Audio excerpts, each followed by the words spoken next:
Light.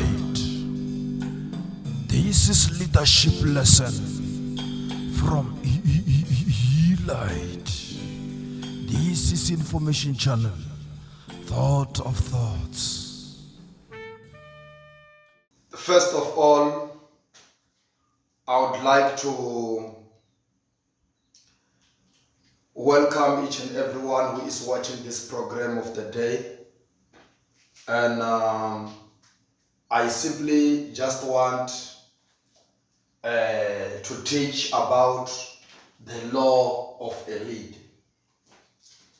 So when we are talking about the law of the lead, it is the first law which I simply just want us to understand more about it.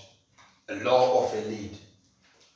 And you can also apply this kind of law at the workplace. You can also apply this kind of law even at the organization. But I simply just want us to concentrate more on the organization, more especially when we are talking about this law. This is the law of a lead. What is the meaning of a lead? A lead is a headdress that protects the head from bad weather of life. In other words, among all kinds of law series, the law of a lead is the first law which someone has to apply in the organization.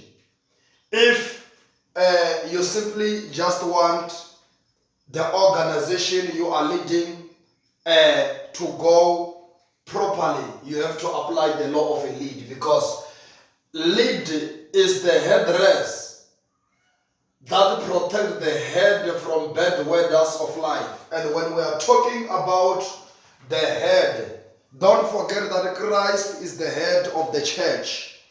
And if you are a leader who is appointed to lead a church, it means that you become the father. If you can simply just have a look, a father is a head of the family. So when the father is the head of the family, Christ is the head of the church. I hope we're moving. So if Christ is the head of the church, it means that I, as a pastor in the church, I represent Christ. I'm standing on behalf of Christ, representing Christ in the church. So when I represent Christ in the church, it means that I am the head of the church. I am leading the church. People can call me father. Like at my home, I am the father, I am the head of the family. So the head has got four major parts. Number one, the head consists of eyes. Number two, the head has got ears. Number three, the head has got mouth. Number four, the head has got a mind. So this, a brain, let me say a brain. A head has got a brain. So don't forget that the brain is the controlling panel of the body. A brain is the controlling panel of the body. Eyes, the function of eyes is to see. It means that I, as the head of the church, my duty is to see the need at the church, is to see what is lacking, is to see the progress, is to see on what to be done, is to see what requires to be fixed, is to see anything occurring in the church. That is the function of eyes. So the function of ears, my function is to listen what people are saying, is to learn from others. When others stand, it means that my duty is to learn from others. That is the reason we delegate other people in order for them to stand and perform or demonstrate some certain items which they are appointed to do. So if they do so, It means that my duty is to listen. We can train other preachers when they stand and preach. It means that I will be listening to them so that I can be able to see on where am I going to groom them. So that is the function of the eyes, of the ears. So the function of the mouth is to speak. It means that I have to speak when I see things not going well. I have to appreciate using my mouth when things are going well. I have to reprimand where I ought to reprimand as a leader if there are some other kind of things which is not going well. So as I said that the mind is the controlling panel of the body. The brain is the controlling panel of the body. And within the brain we have got a sensitive part which we call it a cerebrum. Cerebrum is responsible for hearing, listening, speech and whatever. It means that the function of brain, as I said, that is the controlling panel of the body. I can only choose one part, which is cerebrum, which deals with speech, deals with hearing, deals with sight. So that's where I must have a vision. So when I have a vision, what does it mean to have a vision? To have a vision is to see something which others are not seeing at the particular moment. So the one who is having a vision has got a potential to observe what is behind the mountain, while the other part of people are able to see at the mountain, but they do not see what is happening behind it. But someone who has got a vision can be able to see behind what is happening behind the mountain, because the function of my physical eyes is to see the physical things, but the function of the heart or the function of the mind is to see the unseen, is to see what is behind what other people are seeing. So it means that as a visionary man, I must see what people are not seeing. Is then that I can be able to lead the organization. Okay, well, so when I am well equipped like that as a head, as a father, as a father of the organization, it means that the first law which I must apply is the law of a lead. So the law of a lead, it means that it protects me from what? From the weathers of life. When we are talking about the weather of life, there is a fall. If I happen to not to listen to other people, if I happen not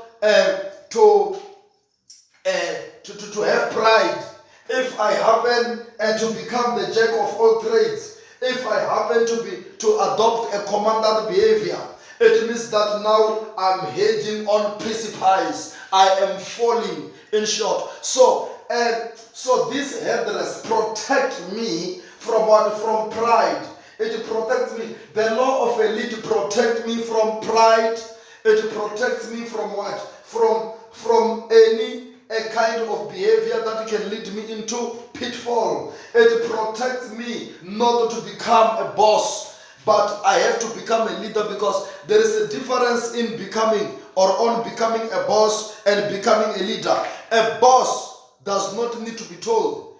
They are people who need to tell or to give orders on what to be done. So if you are a leader, you do not have to go by doing the very same kind of things. So even to become the jack of all trades, saying that I can do it, I can do it, I can do it. If you does have a spirit of becoming the jack of all trades, you will never become a leader, because the jack of all trades is the master of none.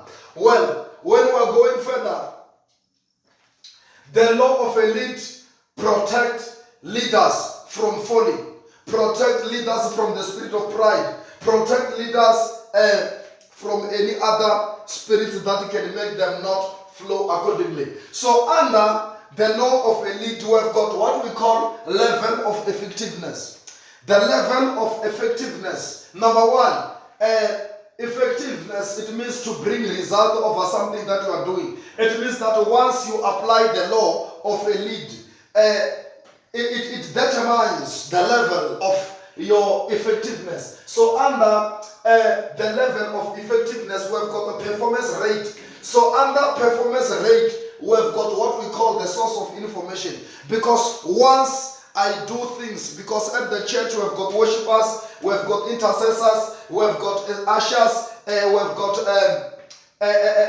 gospel ministers, we've got Sunday school, we've got youth, we've got grannies, we've got fathers. So all those people inside the church, they arrive at what we call level of, as a leader you must check what? Their level of effectiveness while you are applying the law of a lead. So their performance rate, it is influenced by what? By the source of information. Where people are getting information. People get information from reading, number one. So it means that the law of a lead influences us to keep on reading the word of God, even some other materials that are pertained on giving us valuable information which we can be able to tell it to others. So number two, information we shall get it from watching. What we watch and what we read, it boosts or it increases it gives us more information, it gives us more insight. So the other thing is to listen to other people, listening to other preachers, listening to music, listening to anything that can give you information. So it boosts what? It gives us background information of which when we stand, people can see that indeed we are well equipped, we are well informed. So number two, we've got what we call a demonstration. Demonstration, we've got number one, we've got imitation. There are people who used to imitate other people. When they stand, every time when they teach, you can easily observe that this person is who, or this person is representing or is copying or is mimicking or taking something from others or is copying someone. So you can be able to see that this person is no longer himself. This person is no longer herself, but she's becoming or is becoming someone like who, or anyone whom you can simply just compare. So it's about what? It's about imitation. It is not wrong, but I totally discourage it, because once you imitate other people, it means that you will be forgetting yourself behind. Because once you step on others' footsteps, you are forgetting yours behind. So finding new routines is number two. Finding new routines. Here I can recommend this one because this is too powerful. Anyone who is starting to do things by himself, that is powerful. Because when you are finding new routines, it means that you are trying by all means to become the first person to do things. Vasco da Gama is Christopher Columbus is the one who have discovered America. He is the one who have discovered that place. He decided to take a path which there was no one who have walked on it before. In other words, he was the pioneer. So finding new routines, in other words, is to begin new things which no one has done it before. It means is to start new things. So I'm encouraging people here under the law of a lead that it is good to start your own things.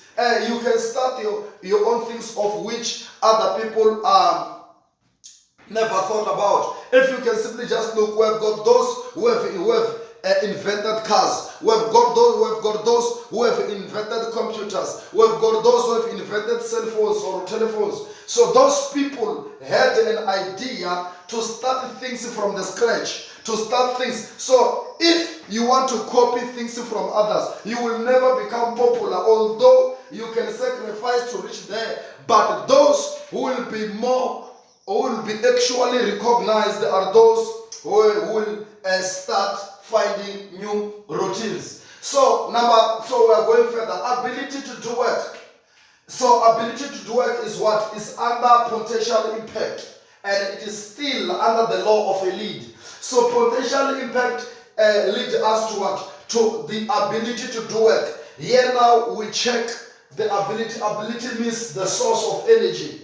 Where are you getting the energy? Who is inspiring you? Or where are you getting inspired?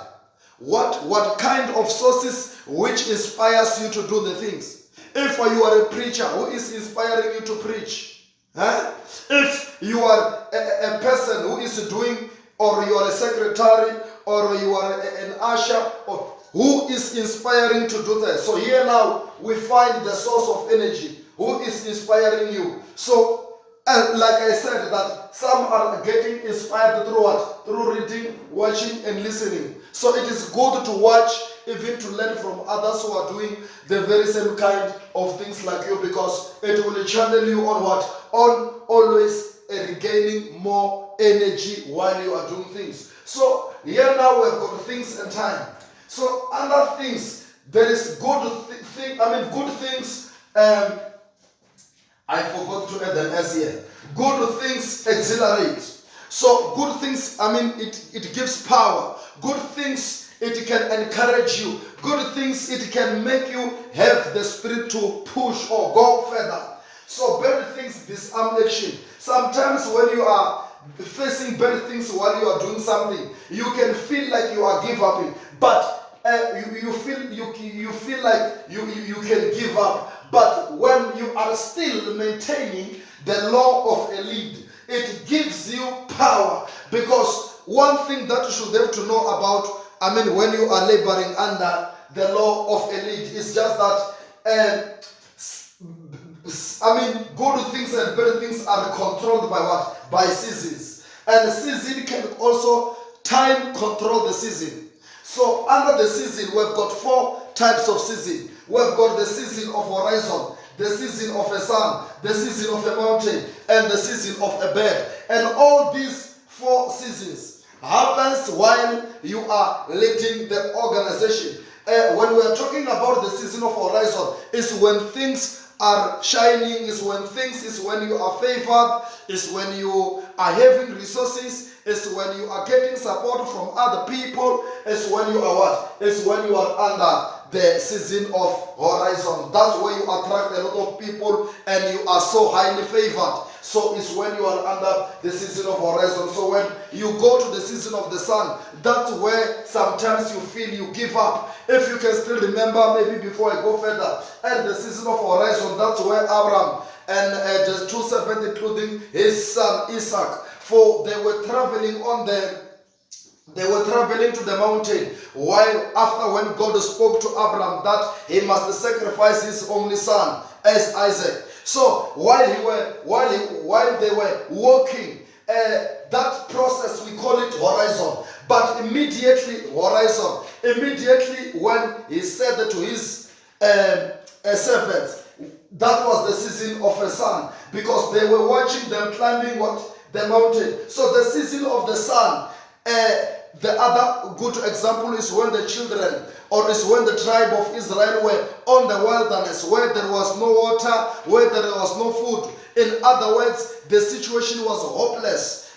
Some of them decided to take another side, saying that Moses does not know where he is or where he is leading us. So they decided to take another action. So in other words, I'm saying that when you are under the sun, or when you are walking under the season of the sun, it means that season is very dangerous, because sometimes when you are leading an organization, that's where the back door of the back door of the church get opened, where people backslide, where people start to speak bad about you, where people start to backbite and say whatever that can make you feel powerless. So that is the season of the sun. So the season of the mountain, that's where you climb the mountain. That's where you get limited the people who are supporting you.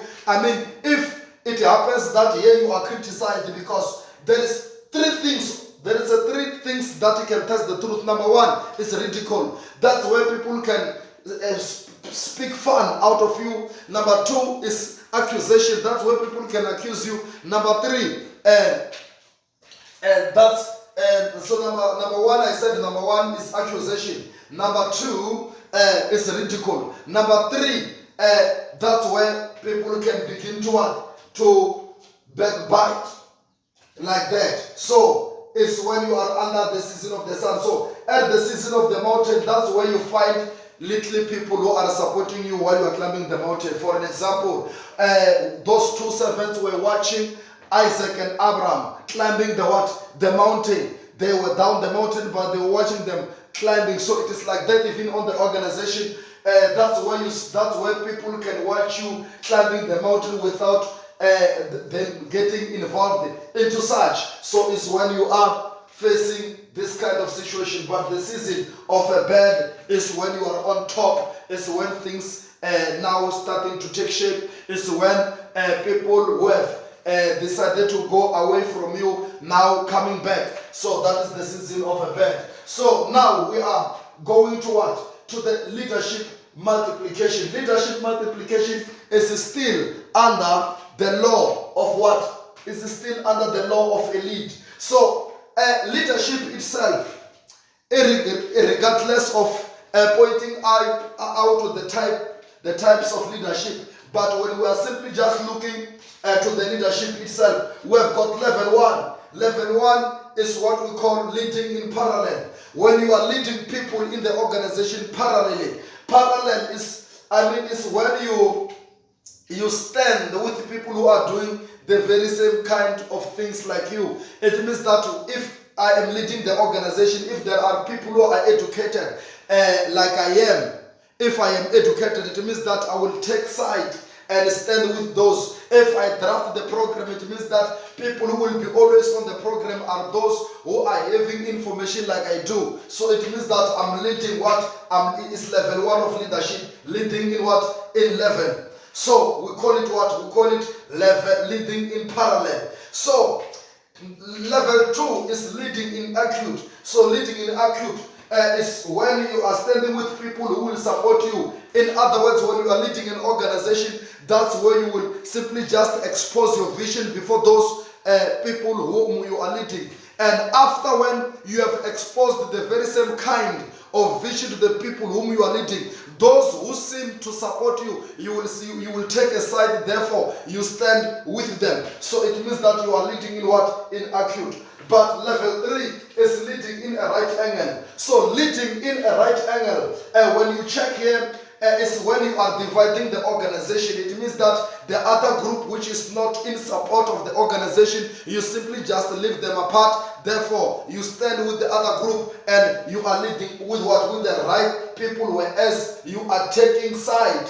The left, the people who are on the left side, you simply just reject them. So, but there is a leading in revolution. Leading in revolution, this is the one which I like because it's when you are including each and everyone. You welcome each and everyone, you program each and everyone, you groom each and everyone as long as they are under your leadership. So this is what's supposed to happen. But the law of a lead is, it gives us an awareness, more especially when we are leading the organization. So up to so far, I am done with the lesson of today based on the law of a lead, hoping the fact that whatever I have shared here in this program, you have gained a lot. Up until when we meet next time to the other lesson based on leadership. This is Elite Information Channel, Thought of Thoughts. Elite. This is leadership lesson from Elite. This is Information Channel, Thought of Thoughts.